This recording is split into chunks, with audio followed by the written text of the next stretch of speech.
positivo la transversalidad y la suma, y tiene de negativo, pues bueno, la pérdida de profundidad en el debate sobre lo que es esencial para el movimiento feminista, siendo interseccional, plural y diverso. Entonces, claro, es un momento complejo, ya que estoy casi contestando a la última pregunta, ¿no? Pero es un movimiento, es una situación compleja, pero yo creo que al final se han enconado situaciones y las redes sociales además han amplificado eso.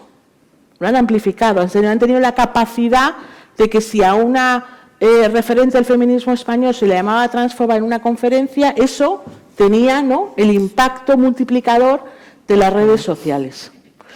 Cosa que en otro momento histórico pues probablemente se habría quedado en aquel aforo y nadie, o habría tenido una repercusión mucho menor, ¿no? Entonces yo creo que sí se ha enquistado debido, pues bueno, a esos diferentes factores o variables que he enunciado. Yo estoy, bueno, me pongo como todo el mundo que está aquí, ¿no? Muy dolida, ¿no? Porque ya estas diferencias que nos dividen, ¿no? Sobre todo porque no son tiempos cómodos, todo lo contrario. Entonces, una división de este tipo es muy peligrosa. Pongo ejemplos de división, es decir, el Ministerio de Igualdad ha tenido muchísimos aciertos. Yo cuando dejé el Ministerio, yo era secretaria de Estado de Igualdad y hablé con Irene Montero, ahí estaba todos los archivos, todo lo que es una transferencia de gobierno, porque las políticas públicas hay que mantenerlas, ¿no?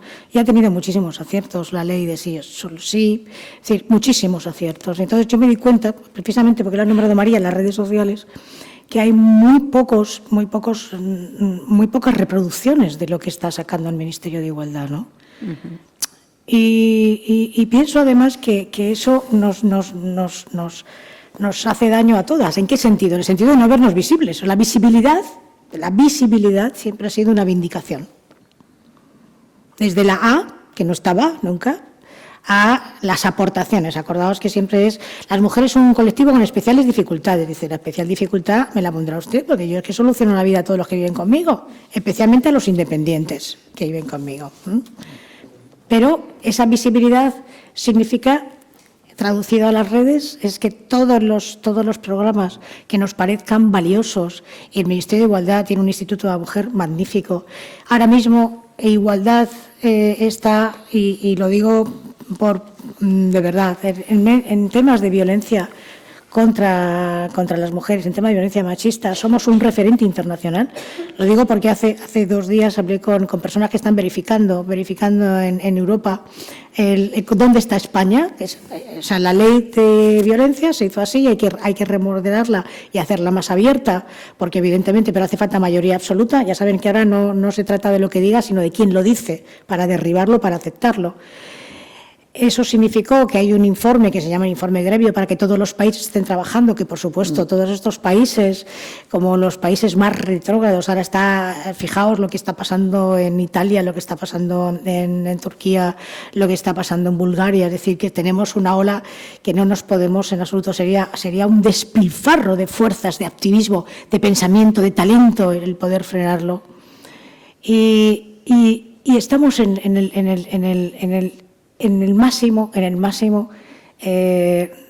la máxima representación de lo que es un crío de las violencias. Y eso lo ha hecho la ministra, lo ha hecho Vicky Rosell, la directora del Centro contra la Violencia de Género. Ha aumentado las estadísticas, lo ha planteado, porque además tiene el poder de hacerlo. Entonces, yo os felicito en las redes, ya sabéis que se felicita tanto en Instagram como en Twitter. Y me llama la atención que no se felicite, pero también me llama la atención de que cuando hay un problema, porque el sujeto político en Irán son las mujeres, como hemos hablado antes del sujeto político, ¿verdad, María? Pues el sujeto político en Irán son las mujeres, para que se entienda que esto es sujeto político, pues me parece que no se sabe muy bien qué es. Las que están liderando el cambio en Irán son las mujeres, pero además todo lo que implica cortarse el pelo como un acto simbólico de rechazo, de repulsa. ¿Y dónde están los chicos? Incluidos los queer. Los transexuales están, por supuesto que sí. Las mujeres transexuales están. Si no tienen en ese momento una red, se suman al movimiento. Yo plantearía 3 reglas fundamentales. Las 3 reglas fundamentales serían absolutamente condenable el lenguaje belicista, provenga de quien provenga, y el lenguaje belicista sabéis que es un lenguaje de guerra. No tengo que explicaros qué es un lenguaje belicista, es de guerra. Absolutamente condenable el lenguaje belicista, provenga de quien provenga, prohibida la sátira. La sátira. Y necesariamente hay que racionalizarnos. ¿En qué sentido? Porque la emoción, si yo estoy en el bando X o en el bando... Yo no estoy en bandos, no quiero estar en bandos, no quiero estar en etiquetas. Entonces, no estoy en bandos. Si alguien institucionalmente, el feminismo institucional, está haciendo las cosas bien, lo que yo difiera, tengo que decir, pues como lo dije, hace falta un debate abierto en un pleno, como decía antes María, hace falta un debate abierto en un pleno. En el pleno del Congreso de los Diputados hace falta un debate.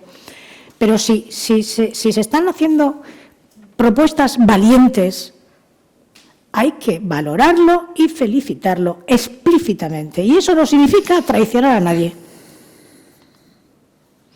Una de las condiciones de pertenecer a clanes, me da igual que sean clanes de cualquier tipo, es que tú no puedes salirte del discurso del clan porque si no van a sentir que traicionas los principios del clan, el principio de pertenencia del clan.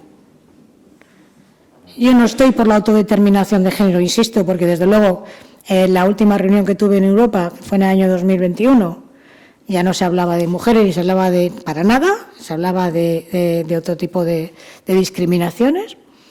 Y dije, pues no, pues lo vamos a poner súper fácil en este sentido. Pero nosotras y nosotros, desde luego todos y todas, tenemos que pensar en ese sentido de que esas discriminaciones pueden volverse en contra, porque esta derechización no es guerra cultural, no, es privación de derechos fundamentales. No es una guerra cultural, eso es mentira. Cuando me decía un diputado... un diputado inglés me decía, bueno, es que claro, ustedes están con la ideología de género. Digo, ¿sabe usted que la ideología de género se empezó a trabajar desde un gabinete que contrató el Vaticano? Porque la ideología de género significa que es que nosotras estamos peleando por cosas que no existen, porque ya bastante tenemos con lo bien que se está en casa atendiendo a todos los demás. Entonces, fijaos, estamos por un lado con la derecha que nos acusa de ser excesivamente extremas cuando hablamos de violencia de género. En mi comunidad autónoma, yo no soy de allí, pero yo viviendo 30 años, hay un señor que ha dicho que las mujeres maltratadas son unas privilegiadas. Esto es lo que... Y por otro lado estamos con... Bueno, pues si tú te sientes así, oye, no hablemos de sexo ni de género, sino llámalo de otra manera. Entonces, fijaos la encrucijada. E internamente una pelea que no deja visibilizar los logros del Ministerio de Igualdad. Bueno, pues nos vamos a la última pregunta, que está en relación con lo que ya habéis planteado, porque, bueno, hablábamos un poco de quién es el sujeto político del feminismo, como las dos habéis planteado que son las mujeres el sujeto político del feminismo. Os planteo, bueno, y luego podremos debatir sobre ello, les voy a plantear la última pregunta de cómo veis el futuro inmediato y a medio plazo del feminismo. Ya has planteado tú también, Soledad, por lo menos en términos de qué hacer en el formato del debate y cómo hacer el formato del debate. Pero ¿cómo creéis que podemos salir de este enquistamiento que tú señalabas también, María? A ver, yo creo que el futuro del feminismo va más allá, ¿no?, de superar el enquistamiento que pueda provocar, por ejemplo, ahora mismo la tramitación de una ley que es cierto que se ha enconado, ¿no?, que ha generado visceralidad, que ha generado agresividad, ¿no?, hasta cierto belicismo, y creo que eso tenemos que superarlo, tenemos que superarlo con el debate, con el consenso, ¿no?, y con el acuerdo. Y pensando en el futuro del feminismo, claro, entonces yo creo que hay que primero hablar de feminismos en plural y luego hablar de diferentes tipos de feminismo, es decir, no es lo mismo, ¿no?, el futuro, los objetivos y los logros, por ejemplo, del feminismo institucional, que la motivación, ¿no?, o la función social que cumple el movimiento o los movimientos sociales feministas, o incluso el papel que juega el feminismo académico, ¿no? Es decir, que podemos estar debatiendo, ¿no?, de pájaros y flores sobre si el sexo es fluido, líquido o no. Pero bueno, y claro, yo he estado en los tres sitios. Sí, todos están en los tres sitios. Y claro, son feminismos los tres, Y cuando hablaba de feminismos en plural no me refería a estos tres, sino a diferentes formas de ser feminista, de la igualdad, de la diferencia esencial, liberal, islámica. Es decir, hay muchas formas de abordar el feminismo, con lo cual el futuro del feminismo, vamos a decir, me voy a poner ahora en posición optimista. Dale. El futuro del feminismo, más que nada, el feminismo tiene futuro, ¿no? Antes decías, Irán. Las mujeres en Irán son el sujeto político del movimiento, muchos hombres las están acompañando en la reivindicación porque precisamente, jóvenes, ¿no? Es decir, el cuestionamiento del velo es el cuestionamiento de un sistema teocrático, injusto y discriminatorio, ¿no? Claro, es un símbolo claro. que curiosamente en Francia representa otras cosas cuando las mujeres reivindican el ponérselo porque quieren afirmar una identidad que no es una emancipación. Entonces, hay muchas formas, ¿no?, de abordar los debates que nos plantea el feminismo, pero el feminismo está vivo. A mí sí me supuso haber una crisis, ¿no?, una crisis, pero sí un cuestionamiento de hacia dónde iba el feminismo cuando la interseccionalidad, ¿no?, de Kreschau y otras autoras, ¿no?, se impone porque es de justicia, pero cuando se tergiversa, ¿no?, y cuando se utiliza en contra del propio movimiento y diluye a las mujeres, entonces ser mujer y tener una discapacidad, una orientación sexual, un origen, de repente es lo mismo. No. Estamos hablando desde el ser mujer y ahora lo abrimos a la interseccionalidad, ¿no?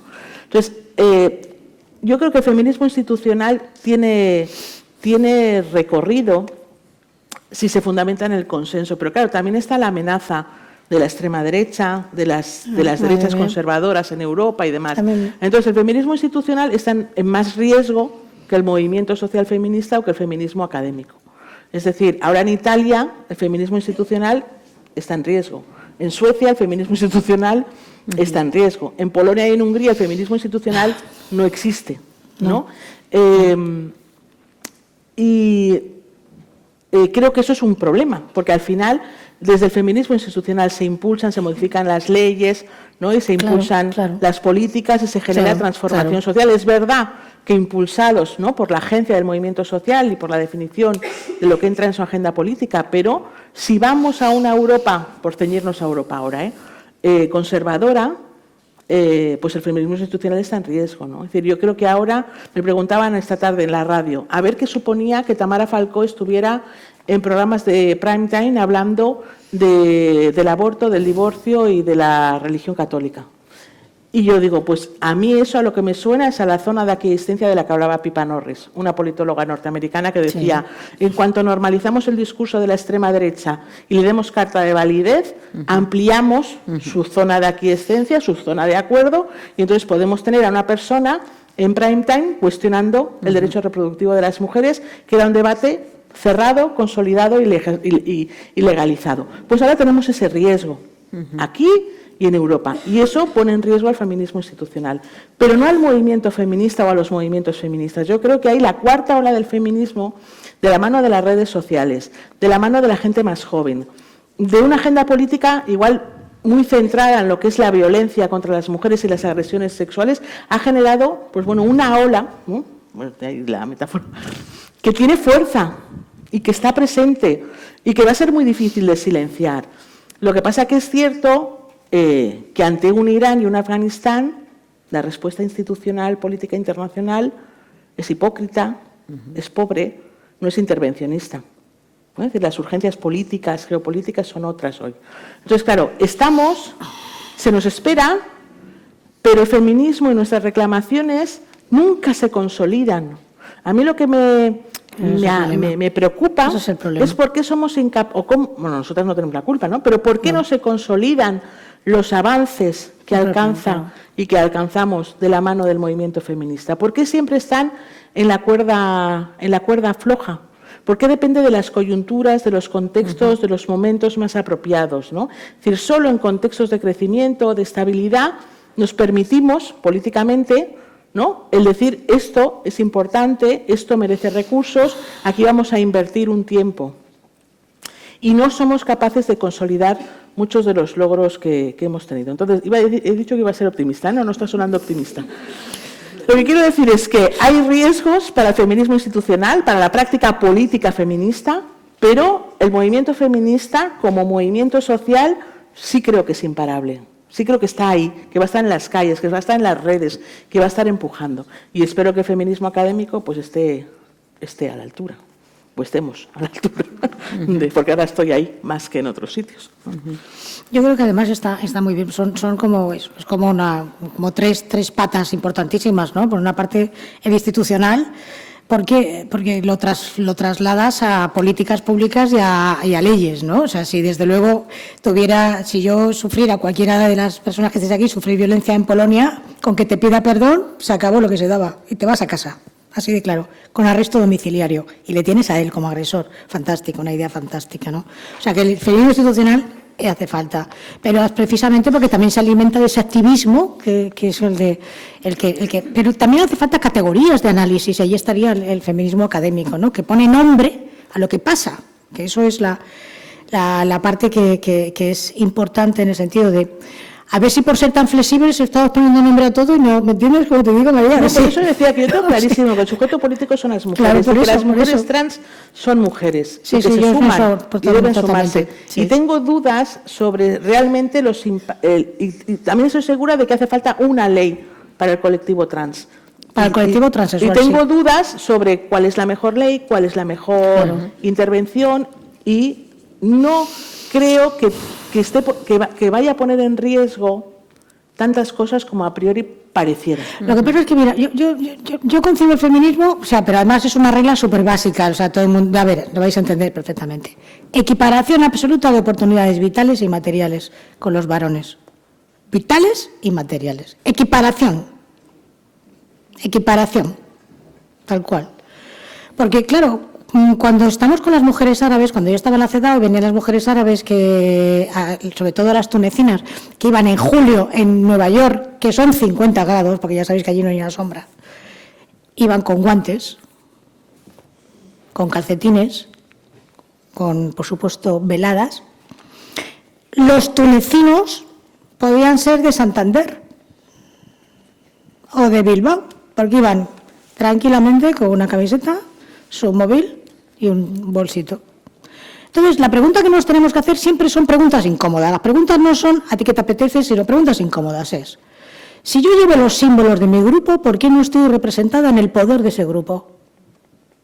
Si estoy con el velo, que me lo pongo justo cuando tengo la menstruación. Si estoy con los temas de la salida, que si estoy bajo la tutela del primogénito, o si no de mi padre, o si no de mi tío, si yo tengo todas esas sujeciones, ¿por qué el grupo al que pertenezco y al que tanto me quiere y tantos símbolos me deposita, no me deposita la confianza para tener poder y capacidad de influencia? ¿Eso es una contradicción? ¿Eso es una contradicción? Cuando los holandeses, por ejemplo, cuando los partidos políticos no presentan a las mujeres holandesas, bueno, en Holanda hay un 60% de personas migrantes que están allí ya en los 5 primeros puestos, ¿qué hacen? Ponen una multa al partido y el partido, ¿qué dice? Lo pago. ¿Quién se va a ocupar de las condiciones de vida de las mujeres si no son las mujeres?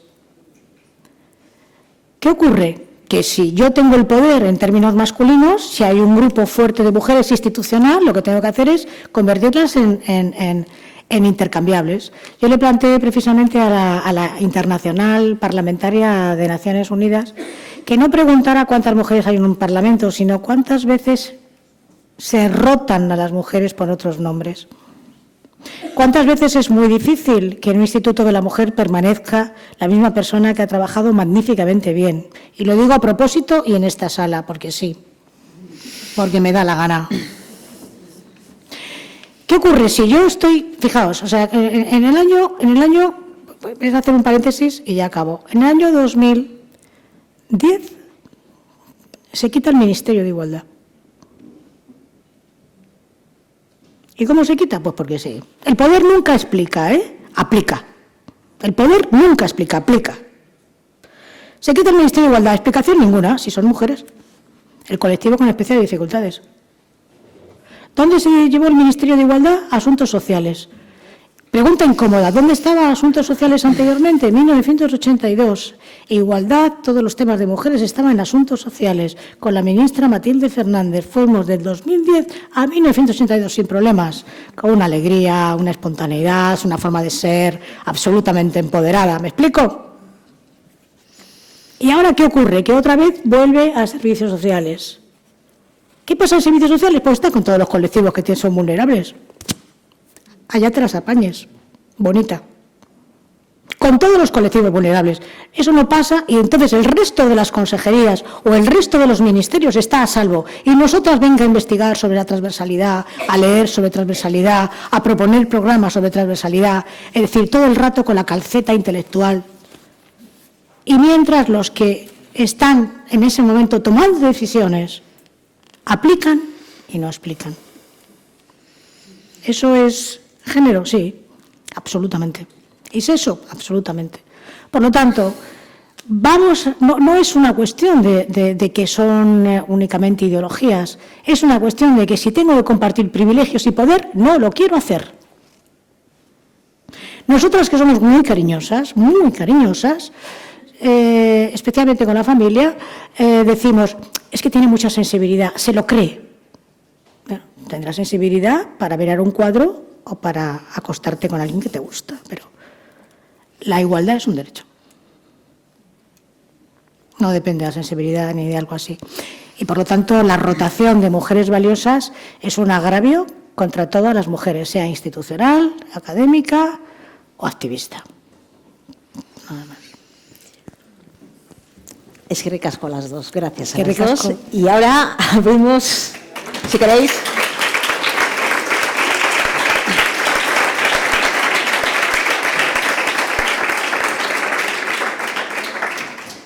Si queréis, abrimos un turno de palabras. Quizás, no sé cómo podemos organizarlo mejor, si hacemos una, dependiendo del número de preguntas que haya, recogemos un par de preguntas y contestáis o contestáis. tú quieras. Vale, pues comenzamos con la primera que ha levantado, por favor. Vale, bueno, no sé si me oirá bien, empiezo yo. Muy interesante, la verdad es que muchas gracias por organizar esto, porque es verdad que tenemos muchas oportunidades de debatir y desde luego esto con la tramitación de la ley no va a favorecer que haya un debate. Por lo tanto, bueno, que podamos tener este debate sosegadamente, Sí. de verdad, lo agradezco Es verdad. a la organización y a las dos que han tenido a bien conversar aquí delante de nosotras. Yo creo, intentando un poco juntar o reunir un poco algunas de las cosas que habéis dicho. Muchas gracias. Tengo voz, pero tan. Vale, ¿sí? Súper bien. Yo creo que, por hablar de consensos, ¿no? Yo creo que hay bastante consenso dentro del movimiento feminista y dentro del feminismo también académico en que las mujeres transexuales son mujeres. Creo que el problema principal, digo, por intentar poner un poco el foco donde yo creo que está el problema, es que la ley trans no está hablando de las mujeres transexuales.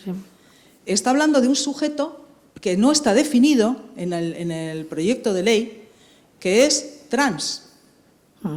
Y trans no sabemos muy bien lo que quiere decir. Estamos hablando del transgénero, que realmente englobaría o subsume a las personas transexuales en lo que yo creo que en ese gran consenso del movimiento feminista, porque lo habéis dicho las dos, y yo creo que si probablemente hicieran una encuesta al movimiento feminista daría igual en qué posición estuviéramos, todas estaríamos de acuerdo, o la mayoría, en que las mujeres transexuales o los hombres transexuales son hombres y las mujeres transexuales son mujeres. Pero si preguntamos si las mujeres transgénero son mujeres, probablemente no nos encontremos ese consenso. Porque yo creo que esa es una de las claves. La transexualidad tiene, lo decías yo creo que las dos, tiene algo material. O sea, se ha producido una decisión que ha tenido una serie de consecuencias y ha tenido una transición que ha derivado en una situación que además, de hecho, lleva aparejada, en el caso de las mujeres transexuales, lleva aparejada también sufrir la discriminación que sufren las mujeres. Mientras que en el caso de las personas transgénero, de las mujeres transgénero, eso no ocurre. O no ocurre de una manera tan clara como en el caso de las mujeres transexuales. Por lo tanto, creo que una de las principales cuestiones que debería permitir un debate sosegado sobre la ley es por qué se subsume dentro de un colectivo trans, que no sabemos muy bien lo que quiere decir, a las personas transexuales, que yo estoy de acuerdo que están en una situación difíciles, tienen discriminación, etcétera, etcétera, etcétera. ¿Por qué no se puede hablar de esto? ¿Por qué hablar de esto es Claro, transfobia? entonces no se cuelan. ¿Por qué hablar de esto es transfobia? ¿Por qué se nos usurpa el debate? No con argumentos, sino diciendo, opinar es ¿Qué tal? transfobia.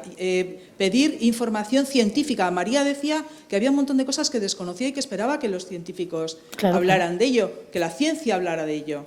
Y sin embargo no se nos está permitiendo hacer un debate, un debate científico y también ideológico y también teórico.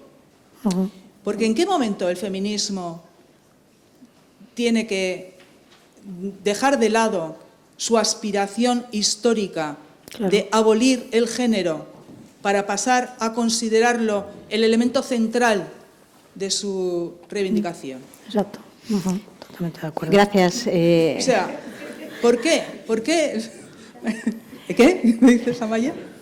Ah, que corte, vale, perdón, vale. Sí, ya. Bueno, ya. Pues entonces, la pregunta básicamente... Ah, no, es que me puedo tirar ya. Bueno, sí. Sí. Bueno, en fin, tenéis razón. La verdad es que la pregunta en realidad es, ¿la teoría queer es una teoría feminista? Para mí no, para mí es una amenaza, absolutamente. Además es una estética. Es curioso, pero la teoría queer nunca habla de cuidar. No habla de cuidar, habla de cuidarse, sí, claro, evidentemente, pero no habla de cuidar. No estamos hablando de lo que supone el envejecimiento, de lo que supone el cuidado de los demás, de cuando la pandemia, por qué dos personas adultas heterosexuales estaban en un domicilio y era ella la que estaba permanentemente atendiendo a todos. Eso no, ahí no entra. Pero además tiene un enorme lobby, un excelente lobby, porque es cierto, o sea, que se basa en una reunión que se tuvo en Naciones Unidas que no tiene carácter vinculante ni jurídico. Nosotros nos hemos reunido en la CEDAW con mujeres de Timor-Leste, con mujeres tailandesas, con mujeres que con el tema de la mutilación genital, porque sus gobiernos decían que de qué iban a trabajar, ¿no? Cuando resulta que es el placer, siempre el placer, el pudor, el placer, el pudor. Eso es una vindicación, precisamente lo que tú has dicho. O sea, si desertamos del concepto género, no hay justificación para que el placer y el pudor esté confiscado en nombre de un grupo, pero tengo que ser yo quien mantenga ese tipo de relaciones. Entonces, claro, si tú todo lo difuminas, pues no, pues es todo multicultural. Hay que respetar, y el multiculturalismo va en contra de la universalización de derechos. ¿Qué significa? Pues, bueno, la mutilación genital, pues como nos decían tranquilamente en la CEDAW, sin ningún problema. Miren ustedes, las mujeres que practican la mutilación genital tienen que trabajar, pero además decían en Jordania, cuando venían los de Jordania, que tiene una reina super fashion, estupendísima, decían los de Jordania, es que las niñas abandonan la escuela. Y dicen, no abandonan, es que son violadas, porque con 14 años tienen una criatura. Sí, pero decía la OMS, pero el problema es la fístula obstétrica. Y dices, no es un problema, es que después de la violación no puedes dar a luz porque no tienes pelvis. Y resulta que lo convierto en técnica. Digo, hay un problema médico que se llama fístula. Perdone, ha sido violada. O sea, si renegamos de las palabras, entonces ahora viene el movimiento estético que es, me visto de lo que quiera y me llamo Manolina. ¿Me explico? Y eso a mí me parece una injerencia terrible, porque no son las mujeres trans, es este movimiento transactivista. Y ahí está mi duda de legitimidad institucional de por qué en el paraguas trans entra alguien que puede denominarse como quiera, cuando quiera, sin ningún tipo de acreditación. Porque para sacar una partida de función tengo que llevar una acreditación. Para sacar mi carnet de conducir tengo que llevar una acreditación. Aquí no, aquí es lo que me sienta. Bien, pues lo fluido arrastra un movimiento feminista que está en contra del género en el sentido de todas las servidumbres que se tienen. Los países no tienen ningún problema en decirlo así, pero ningún problema. En Emiratos Árabes, cuando llegan con sus cochazos y sus aviones particulares a Nueva York, no tienen ningún problema en decir que las mujeres es que son tradicionalmente sumisas. Dices, es que la princesa ha estudiado en Cambridge, pero ya se le está pasando. Esto es así. Está en todos los sitios. Ahora, podemos obviarlo porque es más cómodo utilizar las emociones y la estética. Estamos ya en pleno mercado, como si fuera un gran escaparate, ¿no?, de modelos. María. A ver, ¿Quieres hacer alguna A ver, aportación? sí, no, haciendo un poquito de abogada del diablo, ¿no? ¿Qué es la teoría queer? Porque claro, si hablamos, por ejemplo, del colectivo LGTBIQ+, la L es lesbianismo, la Q es queer. Y en medio, ¿no?, tenemos